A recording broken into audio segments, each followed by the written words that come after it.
ছোট ছোট দল যারা আছেন, এই যে বিপ্লব ভাই আছেন, তো এই দুটো বিষয়ের পাশাপাশি ধরেন যে তেঁতুলিয়ার কি কারণে আমরা যখন ফুল মানে পুরো ডাল সহ পাতা সহ দিয়ে চা তৈরি উৎপাদন হচ্ছে শুরু হয়েছে, এই শিল্পটাকে যদি আমরা সুন্দরভাবে গড়ে তুলতে পারি তাহলে এটা আমাদের পঞ্চগড়ের এই ব্যাপারে আমাদের মতামত হচ্ছে পঞ্চগড় নাম দিয়ে দিব, পঞ্চগড় রেলওয়ে স্টেশন পঞ্চগড়। তো এই বিষয়গুলোতে আপনারা একটু গুরুত্ব দেবেন এবং সব ক্ষেত্রে আজকে যেমন এখানে সবার মতামতের ভিত্তিতে সুন্দরভাবে সব জায়গা পঞ্চগড়টাকে আমরা যদি সাজাতে পারি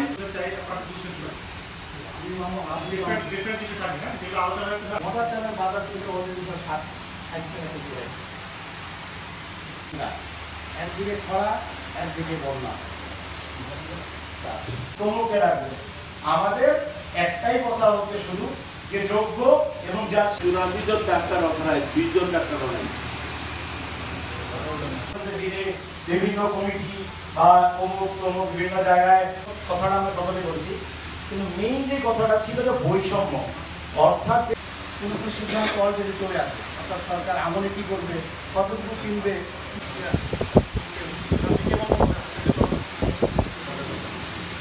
আমরা সকলেই চাই না যে আগের মতো পরিস্থিতি আবার তৈরি হোক। আমরা শুধু বলে গেলাম আমরা বৈষম্য মানি না, মানবো না, কিন্তু তলে তলে আবার ঘুরে ঘুরে বৈষম্যটাই করলাম, তাহলে কি কোনো সমাধান হবে? এখানে সকল রাজনৈতিক দলকে আমি আহ্বান করবো, সমাজকে আহ্বান করবো, এই দুর্নীতি মুক্ত আমরা সমাজ দিতে চাই। কারণ যে ছাত্রদের রক্ত দিয়ে আমরা পেয়েছি, এই রক্তের যেন বেমানি না করি আমরা কেউ। সে সাথে আমি আরেকটি বলবো, তার সাথে সাথে আমরা যারা রাজনৈতিক নেতৃত্বে আছি আমাদেরও এটা ভালো পূজা হচ্ছে না কোনো মণ্ডপে, আমার এই পর্যন্ত জানা নাই। এবং আমি যদি ব্যক্তিগতভাবে কোনোখানে এই ধরনের কোনো আভাস পাচ্ছি, আমি সরাসরি সেইখানে গিয়ে সেই মণ্ডপের পূজারী বা পূজা কমিটি বা ওই আশপাশে যত সেখানে সুবিধন আছে, ভক্ত আশ্রিতান আছেন, তাদের সঙ্গে কথা বলে এবং এই নিশ্চয়তা দিচ্ছি যে এলাকার পূজার ক্ষেত্রে বিগত দিনে আপনারা যেভাবে করেছেন সামনের দিকে সেভাবে করবেন।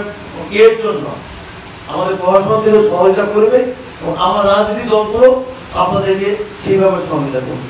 আমি যেটা করবো করছি আপনাকে বলি একটা সেটা হচ্ছে যে আমি এই সেক্টরগুলো ভাগ করেছি, শিক্ষা, স্বাস্থ্য, যোগাযোগ, পরিবেশ, টুরিজম বা সামাজিক সমস্যা কতগুলো সেক্টরে ভাগ করছি। প্রত্যেকটা সেক্টরে আমাদের ইয়ার ছাত্রছাত্রী যারা আছে তাদেরকে কন্ট্রিবিউট করতে পারবে, তাদেরকে রাখবে। প্রত্যেকটা টিমে আপনাদেরকেও আমি ইনভলভ করবো মুরব্বী হিসাবে। আপনাদের বিভিন্ন রাজনৈতিক সামাজিক এখানে আপনারা যারা আছেন আপনাদেরকে আমি বিভিন্ন কমিটিতে বিভিন্ন রাখতে চাই। আমরা কি করবো, ওই দিকে বসে আমরা ওই সেক্টর নিয়ে কি কি সমস্যা আছে, এই সমস্যার কি সমাধান এবং কিভাবে এটা বাস্তবায়ন করা যেতে পারে, কি করা দরকার, এগুলো আমরা ওই